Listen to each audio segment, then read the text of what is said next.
Hello बच्चों। यहां लिखा है small bead can slide without friction on a circular hoop that is in vertical plane and radius of 10 metre. The hoop rotates with constant rate in a vertical diameter. Find the height of the bead in meter above the bottom point if angular velocity is 0.5 radian पर second. Clear है? देखो इधर, तो यहाँ पे सबसे पहले हम इसका फ्री बॉडी डायग्राम बनाते हैं. तो इस जगह पे लग रहा होगा mg, यहां कहीं पे लगेगा एक नॉर्मल, बराबर है. और नॉर्मल के दो कंपोनेंट हो जाएंगे. यहां कहीं पे आएगा एंगल बीटा, तो नॉर्मल का एक कंपोनेंट आ गया ऊपर की तरफ में एन कॉस बीटा, और यहां पे हम लोगों के पास आ जाएगा एन साइन बीटा.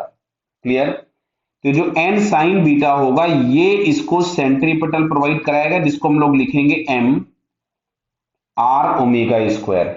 क्लियर है बेटा?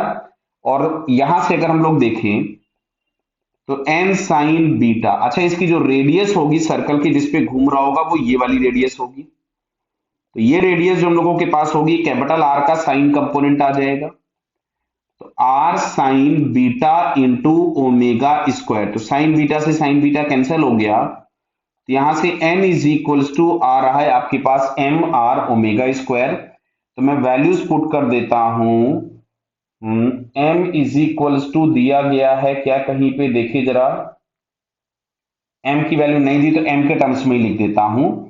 रेडियस दिया गया था 10 मीटर और ओमेगा दिया है 0.5, तो ये हो गया 0.25.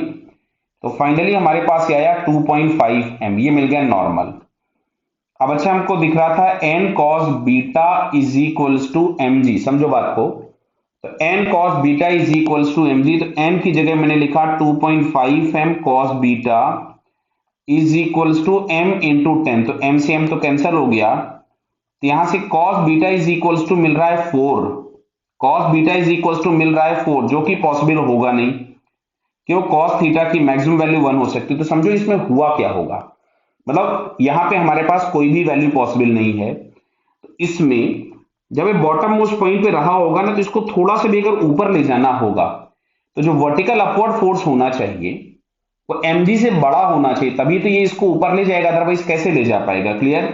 और उतना बड़ा होने के लिए हमको cos बीटा की वैल्यू 4 चाहिए, जो कि पॉसिबल होगी नहीं. तो इसमें बेटा ये कोई भी हाइट अटेंड नहीं करेगा, कोई भी हाइट अटेंड नहीं करेगा, तो ये बीटा टेंडिंग टू क्या आपके पास हो जाएगा 0. तो आपसे क्वेश्चन में यही पूछा हुआ है शायद उसने कि the hoop rotates with constant vertical diameter, find the height of the Beed. तो बेटा कोई भी हाइट अटेंड कर नहीं पाएगा, तो जो हाइट अटेंड होगा it should be tending to 0. Clear? समझ में आया ना बात? इसको ऊपर ले जाने के लिए cos बीटा को 4 होना चाहिए, जो कि हो नहीं सकता. क्लियर? इसलिए हुप ऊपर जाएगा ही नहीं. जो हमारे पास पार्टिकल दिया है वो इस हुप पर कहीं भी ऊपर जाएगा नहीं. क्लियर बेटा? Okay, all the best.